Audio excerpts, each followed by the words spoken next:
ಎಲ್ಲರಿಗೂ ಒಂದು ಡೌಟ್ ಇದ್ದೇ ಇರುತ್ತೆ, ಹೊಸ ಆಂಡ್ರಾಯ್ಡ್ ಫೋನ್ ತಗೊಳ್ಳೋದಾ ಅಥವಾ ಸೆಕೆಂಡ್ ಹ್ಯಾಂಡ್ ಐಫೋನ್ ತಗೊಳ್ಳೋದಾ ಅಂತ. ಈ ಡೌಟ್ ನಿಮ್ಗೂ ಬಂದಿರುತ್ತೆ ಅಲ್ವಾ. ಮಾರ್ಕೆಟ್ ಅಲ್ಲಿ ಸೆಕೆಂಡ್ ಹ್ಯಾಂಡ್ ಐಫೋನ್ ಡಿಮ್ಯಾಂಡ್ ತುಂಬಾನೇ ಇದೆ. ಕಡಿಮೆ ಬೆಲೆಗೆ ಯೂಸ್ಡ್ ಐಫೋನ್ ಸಿಗುತ್ತೆ, ಅದನ್ನ ತಗೊಂಡ್ಬಿಡ್ಬೇಕು ಅಂತ ನಮ್ ತಲೆಗೆ ಯೋಚನೆ ಬರುತ್ತೆ. ಜಾಸ್ತಿ ಬೆಲೆ ಇರೋ ಫೋನ್ ಕಡಿಮೆ ಬೆಲೆಗೆ ಸಿಕ್ಕರೆ ಆಸೆ ಆಗೇ ಆಗುತ್ತೆ. ಹೊಸ ಆಂಡ್ರಾಯ್ಡ್ ಫೋನ್ ತಗೊಳ್ಳೋಕ್ಕೂ ಬದಲು ಸೆಕೆಂಡ್ ಹ್ಯಾಂಡ್ ಐಫೋನ್ ತಗೊಂಡ್ಬಿಡೋಣ ಅಂತ. ಈ ರೀತಿ ಎಲ್ಲಾ ನಿಮ್ ಡೌಟ್ಸ್ ಗಳಿಗೆ ನಾನು ಇವತ್ತಿನ ವಿಡಿಯೋ ಮಾಡಿದ್ದೀನಿ. ಈ ವಿಡಿಯೋ ಅಲ್ಲಿ ನಿಮ್ಮ ಎಲ್ಲಾ ಡೌಟ್ಸ್ ಗೆ ನಾನು ಆನ್ಸರ್ ಮಾಡ್ತಾ ಇದ್ದೀನಿ. ಯಾವುದೇ ಸೆಕೆಂಡ್ ಹ್ಯಾಂಡ್ ಫೋನ್ ಪರ್ಚೇಸ್ ಮಾಡ್ತಾ ಇದ್ರೆ ಅದು ಐಫೋನ್ ಆಗಿರ್ಲಿ ಅಥವಾ ಆಂಡ್ರಾಯ್ಡ್ ಫೋನ್ ಆಗಿರ್ಲಿ, ಅದರಲ್ಲಿ ಏನೇನ್ ನೋಡ್ಬೇಕು, ಎಷ್ಟು ಹಳೆ ಫೋನ್ ತಗೋಬೇಕು, ಹಾಗೆ ಯಾವ ಕೇಸಸ್ ಅಲ್ಲಿ ನಾವು ಫೋನ್ ತಗೋಬಾರ್ದು, ಹಾಗೆ ಯಾವ ಫೋನ್ ನ ಅವಾಯ್ಡ್ ಮಾಡಬೇಕು, ಸೆಕೆಂಡ್ ಹ್ಯಾಂಡ್ ಅಲ್ಲಿ ಐಫೋನ್ ತಗೋಬೇಕಾ ಬೇಡವಾ, ತಗೊಂಡ್ರು ಅದ್ರಲ್ಲಿ ಏನೇನ್ ನೋಡ್ಬೇಕು, ಏನೇನ್ ಚೆಕ್ ಮಾಡ್ಬೇಕು ಅಂತ ಈ ವಿಡಿಯೋಲಿ ಹೇಳ್ತಾ ಇದ್ದೀನಿ. ಈ ವಿಡಿಯೋನ ನೀವು ಪೂರ್ತಿಯಾಗಿ ನೋಡಿ, ನಿಮ್ಗೆ ಯಾವುದೇ ರೀತಿಯಾದಂತಹ ಡೌಟ್ಸ್ ಇರೋದಿಲ್ಲ. ಹಾಗಿದ್ರೆ ವಿಡಿಯೋನ ಶುರು ಮಾಡೋಣ. ಹಾಯ್ ಗಾಯ್ಸ್, ನಾನು ನಿಮ್ಮ ಕನ್ನಡದ ಹುಡುಗಿ. ನಿಮ್ಮೆಲ್ಲರಿಗೂ ಟೆಕ್ ನ್ಯೂಸ್ ಬ್ರೋ ಕನ್ನಡ ಚಾನಲ್ಗೆ ಸ್ವಾಗತ.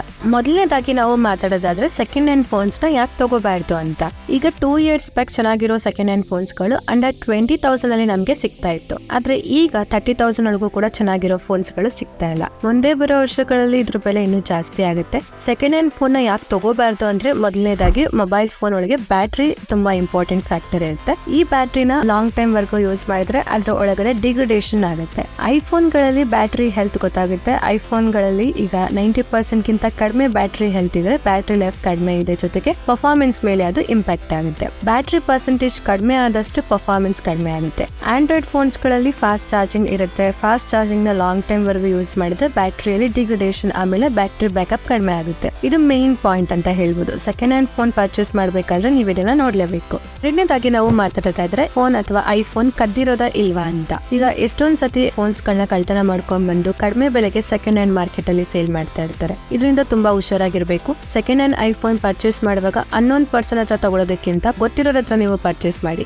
ಅದು ಬೆಸ್ಟ್. ಹಾಗೆ ಟ್ರಸ್ಟ್ ಇರುತ್ತೆ, ನಿಮ್ಗೆ ಯಾವುದೇ ರೀತಿಯಾದಂತಹ ಭಯ ಇರೋದಿಲ್ಲ. ಹಾಗೆ ಮೂರನೇದಾಗಿ ನಾವು ಮಾತಾಡೋದಾದ್ರೆ second hand iPhone fake iPhone ಆಗಿರುತ್ತೆ. ಫೇಕ್ ಐಫೋನ್ಸ್ ಗಳು ನಮ್ಮ ಇಂಡಿಯಾದಲ್ಲಿ ತುಂಬಾ ಕಾಮನ್ ಆಗಿದೆ. ಫಸ್ಟ್ ಟೈಮ್ ಐಫೋನ್ ಪರ್ಚೇಸ್ ಮಾಡುವಾಗ ಫೇಕ್ ಐಫೋನ್ಸ್ ನ ಪರ್ಚೇಸ್ ಮಾಡ್ತಾರೆ. ಐಫೋನ್ ಯೂಸರ್ಸ್ ಗಳಿಗೆ ಗೊತ್ತಾಗುತ್ತೆ ಯಾವುದು ಒರಿಜಿನಲ್ ಹಾಗೆ ಯಾವುದು ಫೇಕ್ ಅಂತ. ಡಿಸ್ಪ್ಲೇ ಕ್ವಾಲಿಟಿ, ಕ್ಯಾಮೆರಾ ಕ್ವಾಲಿಟಿ, ಹಾಗೆ ಆಪಲ್ ಸ್ಟೋರ್ ಇವುಗಳಲ್ಲಿ ಗೊತ್ತಾಗುತ್ತೆ ಇದು ಫೇಕ್ ಐಫೋನ್ ಅಥವಾ ಒರಿಜಿನಲ್ ಅಂತ.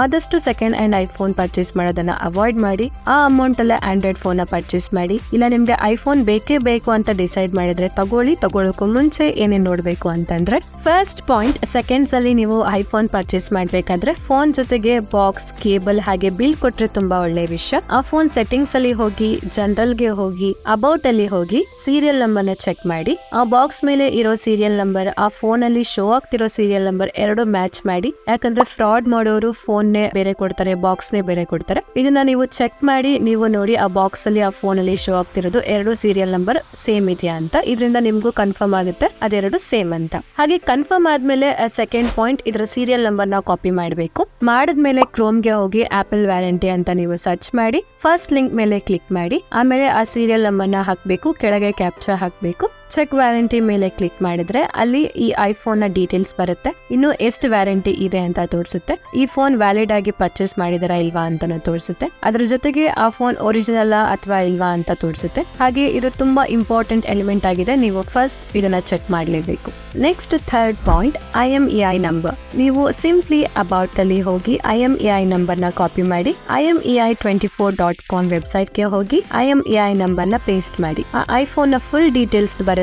ಆ ಫೋನ್ ಯಾವಾಗ ಪರ್ಚೇಸ್ ಮಾಡಿರೋದು, ಎಸ್ಟಿಮೇಟೆಡ್ ಪರ್ಚೇಸ್ ಡೇಟ್ ಯಾವಾಗ, ಹಾಗೆ ಯಾವಾಗ ಆ ಫೋನ್ ಆಕ್ಟಿವೇಟ್ ಮಾಡಿರೋದು, ಯಾವ ಮಾಡೆಲ್ ಫೋನ್ ಆಗಿದೆ ಅಂತ ನಿಮ್ಗೆ ತೋರಿಸುತ್ತೆ. ಯಾಕಂದ್ರೆ ಐಫೋನ್ 14 ಐಫೋನ್ 14 Pro Max ಗೆ ಕನ್ವರ್ಟ್ ಮಾಡಿರ್ತಾರೆ. ಇದನ್ನ ನೀವು ಕಂಡುಹಿಡಿಬಹುದು. ಇದ್ರ ಜೊತೆಗೆ ಫೋನ್ ಲಾಕ್ ಆಗಿದೆಯಾ ಇಲ್ವಾ ಅಂತ ನೋಡಬಹುದು. ಹಾಗೆ next fourth point, proof of purchase. ಅಂದ್ರೆ ಆ ಫೋನ್ ನ ಬಿಲ್ ಇರಬೇಕು. ಆ ಬಿಲ್ ನಲ್ಲಿ IMEI ಅಥವಾ ಸೀರಿಯಲ್ ನಂಬರ್ ಸೇಮ್ ಇರಬೇಕು, ಆಗ್ಲೇ ಅದು ಒರಿಜಿನಲ್ ಬಿಲ್ ಆಗಿರುತ್ತೆ. ಬಿಲ್ ನ ಯಾಕೆ ಚೆಕ್ ಮಾಡ್ಬೇಕು ಅಂತಂದ್ರೆ, ಈಗ ಈ ಟೈಮಲ್ಲಿ ತುಂಬಾ ಜಾಸ್ತಿ ಕಳ್ತನ ಆಗ್ತಾ ಇದೆ. ಕಳ್ತನ ಮಾಡ್ಕೊಂಡ್ ಬಂದು ಸೇಲ್ ಮಾಡ್ತಾ ಇರ್ತಾರೆ. ಅದಕ್ಕೆ ನಾವು ಬಿಲ್ ಚೆಕ್ ಮಾಡ್ಲೇಬೇಕು. ಬಿಲ್ ಇಲ್ಲ, ಗ್ಲೋಬಲಿ ಅಲ್ಲಿ ಪರ್ಚೇಸ್ ಮಾಡಿದ್ದಾರೆ ಅಂತಂದ್ರೆ ಆ ಫೋನ್ ನ ಮೊದಲು ಯಾರ ಹತ್ರ ಇತ್ತು ಅಂತ ನಾವು ತಿಳ್ಕೋಬೇಕು. ಯಾಕಂದ್ರೆ ಬೈ ಚಾನ್ಸ್ ಆ ವ್ಯಕ್ತಿ ಏನಾದ್ರು ಕ್ರಿಮಿನಲ್ ಆಕ್ಟಿವಿಟಿಯಲ್ಲಿ ಇನ್ವಾಲ್ವ್ ಆಗಿದ್ರೆ ನೀವು ಪ್ರಾಬ್ಲಮ್ ಅಲ್ಲಿ ಸಿಗಾಕೋತೀರಾ. ಇದರಿಂದ ಆ ಐಫೋನ್ ನ ಹಿಸ್ಟ್ರಿ ನಿಮ್ಗೆ ಗೊತ್ತಿರಬೇಕು.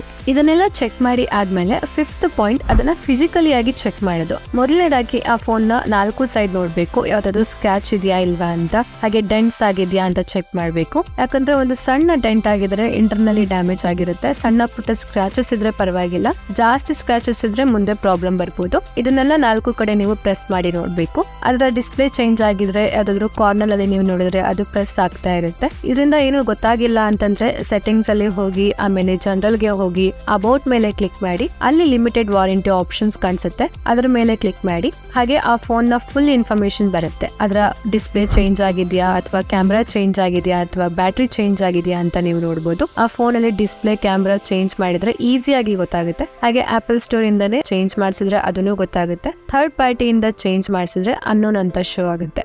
ಹಾಗೆ 6th ಪಾಯಿಂಟ್, ಫೋನ್ ಡಾಕ್ಟರ್ ಅಂತ ಒಂದು ಆಪ್ ಇದೆ. ಅದನ್ನ ನೀವು ಆಪಲ್ ಸ್ಟೋರ್ ಇಂದ ಇನ್ಸ್ಟಾಲ್ ಮಾಡ್ಕೊಳ್ಳಿ. ಇದನ್ನ ಓಪನ್ ಮಾಡಿದ್ರೆ ಎಲ್ಲಾನು ಚೆಕ್ ಮಾಡುತ್ತೆ. ಟೆಕ್ಸ್ಟ್ ಸೆನ್ಸರ್, ಬ್ಯಾರೋಮೀಟರ್, ಹಾಗೆ front face ID, face tracking ಎಲ್ಲ ಕೆಲಸ ಮಾಡ್ತಾ ಇದೆಯಾ ಇಲ್ವಾ ಅಂತ ಇದು ಚೆಕ್ ಮಾಡುತ್ತೆ. ಹಾಗೆ ಲೈಟಿಂಗ್ ವರ್ಕ್ ಆಗ್ತಾ ಇದೆಯಾ ಇಲ್ವಾ, ಹಾಗೆ ಎಲ್ಲಾ ಲೆನ್ಸಸ್ ಕೆಲಸ ಮಾಡ್ತಾ ಇದೆಯಾ ಇಲ್ವಾ, flash, microphone, front microphone, back microphone, ಹಾಗೆ ಮೇಲಿರೋ ಸ್ಪೀಕರ್, ಕೆಳಗಿರೋ speaker, wireless charging, wifi, bluetooth, network ಇವೆಲ್ಲ ಸರಿಯಾಗಿ ವರ್ಕ್ ಆಗ್ತಾ ಇದೆಯಾ ಅಂತ ಎಲ್ಲಾನು ಒಂದೇ ಸತಿಗೆ ಇದು ಚೆಕ್ ಮಾಡಿ ತೋರಿಸುತ್ತೆ. ಈ ತರ ರಿಪೋರ್ಟ್ ಕೊಡುತ್ತೆ. ಇದರಿಂದ ನಿಮ್ಗೆ ಎಲ್ಲ ಗೊತ್ತಾಗುತ್ತೆ. 7th point, battery health. Usually ನಾವೇನ್ ಮಾಡ್ತೀವಿ, ಸೆಟ್ಟಿಂಗ್ಸ್ ಗೆ ಹೋಗಿ ಬ್ಯಾಟ್ರಿಯಲ್ಲಿ ಹೋಗಿ ಬ್ಯಾಟರಿ ಹೆಲ್ತ್ ಅಂಡ್ ಚಾರ್ಜಿಂಗ್ ಒಳಗೆ ಹೋಗ್ಬಿಟ್ಟು ಮ್ಯಾಕ್ಸಿಮಮ್ ಕೆಪಾಸಿಟಿನ ನಾವು ನೋಡ್ತೀವಿ. ಇದು ರೈಟ್ ವೇ ಅಲ್ಲ ಬ್ಯಾಟರಿ ಹೆಲ್ತ್ ನ ಚೆಕ್ ಮಾಡೋದಕ್ಕೆ. ಯಾಕಂದ್ರೆ ಲಾಸ್ಟ್ ಅಲ್ಲಿ ಅಪ್ಡೇಟ್ ಎಷ್ಟಾಗಿರುತ್ತೋ ಬ್ಯಾಟರಿ ಹೆಲ್ತ್ ಅಷ್ಟೇ ಶೋ ಮಾಡುತ್ತೆ, ಅಥವಾ ಬ್ಯಾಟರಿ ಹೆಲ್ತ್ ನ ಬೂಸ್ಟ್ ಮಾಡಿಸಿರ್ತಾರೆ. ಮತ್ತೆ ಹೇಗೆ ನಾವು ಆಕ್ಚುಯಲ್ ಬ್ಯಾಟರಿ ಹೆಲ್ತ್ ನ ಕಂಡುಹಿಡಿಯಬಹುದು ಅಂತಂದ್ರೆ ಆಪ್ ಸ್ಟೋರ್ ಆಪಲ್ ಸಪೋರ್ಟ್ ನ ಡೌನ್ಲೋಡ್ ಮಾಡಬೇಕು. ಡೌನ್ಲೋಡ್ ಮಾಡಿದ್ಮೇಲೆ ಓಪನ್ ಮಾಡಬೇಕು. ಆಮೇಲೆ ನಮ್ಮ ಡಿವೈಸ್ ನ ಸೆಲೆಕ್ಟ್ ಮಾಡ್ಕೋಬೇಕು. ಅದರಲ್ಲಿ ಸೆಕೆಂಡ್ ನಂಬರ್ ಅಲ್ಲಿ ಇರೋದು ಡಿವೈಸ್ ಪರ್ಫಾರ್ಮೆನ್ಸ್, ಅದರಲ್ಲಿ ಹೋಗಿ ಟಾಪ್ ಅಲ್ಲಿ ಇರೋದು ಬ್ಯಾಟರಿ ಪರ್ಫಾರ್ಮೆನ್ಸ್, ಅದನ್ನ ಕ್ಲಿಕ್ ಮಾಡಬೇಕು. ಆಮೇಲೆ ಚೆಕ್ ನೌ ಮೇಲೆ ಕ್ಲಿಕ್ ಮಾಡಿ, ಆಮೇಲೆ ಕಂಟಿನ್ಯೂ ಮೇಲೆ ಕ್ಲಿಕ್ ಮಾಡಿ. ಮ್ಯಾಕ್ಸಿಮಮ್ ಬ್ಯಾಟರಿ ಹೆಲ್ತ್ ಶೋ ಆಗುತ್ತೆ. ಹಾಗೆ ಬ್ಯಾಟರಿ ಹೆಲ್ತ್ ಕಡಿಮೆ ಇದ್ರೆ ಹೇಗೆ ಇಂಪ್ರೂವ್ ಮಾಡ್ಕೊಳ್ಬೇಕು ಅಂತ ಸಜೆಸ್ಟ್ ಮಾಡುತ್ತೆ. ಬ್ಯಾಟರಿ ಹೆಲ್ತ್ ಏನಾದ್ರೂ 80% ಗಿಂತ ಕಡಿಮೆ ಇದ್ರೆ ಆ ಫೋನ್ ನೀವು ಪರ್ಚೇಸ್ ಮಾಡಲೇಬೇಡಿ. ಪರ್ಚೇಸ್ ಮಾಡಿದ್ರು ಬ್ಯಾಟರಿ ಚೇಂಜ್ ಮಾಡೋದಕ್ಕೆ ಎಷ್ಟು ಆಗುತ್ತೋ ನೀವು ಅಷ್ಟು ಅಮೌಂಟ್ ನ ಕಡಿಮೆ ಮಾಡಿಸಿ. ಯಾಕಂದ್ರೆ 80% ಗಿಂತ ಕಡಿಮೆ ಇತ್ತು ಅಂತಂದ್ರೆ ಮುಂದೆ ಪ್ರಾಬ್ಲಮ್ ಬರ್ಬೋದು, ಬ್ಯಾಟರಿ ಬ್ಯಾಕಪ್ ತುಂಬಾ ಕಡಿಮೆ ಆಗ್ಬೋದು. ಇಷ್ಟೇ ಫ್ರೆಂಡ್ಸ್, ಇವತ್ತಿನ ವಿಡಿಯೋಲಿ ನಾನು ಸೆಕೆಂಡ್ ಹ್ಯಾಂಡ್ ಐಫೋನ್ ಬಗ್ಗೆ ಹೇಳಿದೆ. ಅದನ್ನ ಪರ್ಚೇಸ್ ಮಾಡ್ಬೇಕಾ ಬೇಡವಾ ಅಂತ, ಮಾಡಿದ್ರು ಅದರಲ್ಲಿ ಏನೇನ್ ಚೆಕ್ ಮಾಡ್ಬೇಕು ಅಂತ ಹೇಳಿದೀನಿ. ನಾನು ಏನಾದ್ರೂ ಮಿಸ್ ಮಾಡಿದ್ರೆ ಹೇಳಿ, ಏನಾದ್ರೂ ಮಿಸ್ಟೇಕ್ ಮಾಡಿದ್ರೆ ನೀವು ಕಮೆಂಟ್ ಮಾಡಿ. ಈ ವಿಡಿಯೋನ ನಿಮಗೆ ಸ್ವಲ್ಪನಾದ್ರೂ ಹೆಲ್ಪ್ ಆಗಿದ್ರೆ ನಮ್ಮ ಚಾನಲ್ಗೆ ಸಬ್ಸ್ಕ್ರೈಬ್ ಆಗಿ. ವಿಡಿಯೋ ಇಷ್ಟ ಆದ್ರೆ ಲೈಕ್ ಮಾಡಿ. ಹಾಗೆ ಯಾರು ಸೆಕೆಂಡ್ ಹ್ಯಾಂಡ್ ಐಫೋನ್ ತಗೋಬೇಕು ಅಂತ ಇದ್ರಲ್ಲ ಅವ್ರಿಗೆ ಈ ವಿಡಿಯೋನ ಶೇರ್ ಮಾಡಿ. ನಮ್ಮ ಚಾನಲ್ ಕೂಡ ಮಾನಿಟೈಸ್ ಮಾಡಿಸಿ, ನಾವು ಸಹ ಅನ್ಬಾಕ್ಸಿಂಗ್ ವಿಡಿಯೋಸ್ ನ ಮಾಡ್ತೀವಿ. ನಿಮ್ಮ ಫ್ರೆಂಡ್ಸ್ ಹಾಗೆ ಫ್ಯಾಮಿಲಿ ಅವ್ರಿಗೆ ಶೇರ್ ಮಾಡಿ. ಧನ್ಯವಾದಗಳು. Thank you for watching. Next video ಸಿಗೋಣ. ಅಲ್ಲಿವರೆಗೂ ವೇಟ್ ಮಾಡ್ತಾ ಇರಿ. ಬಾಯ್ ಬಾಯ್.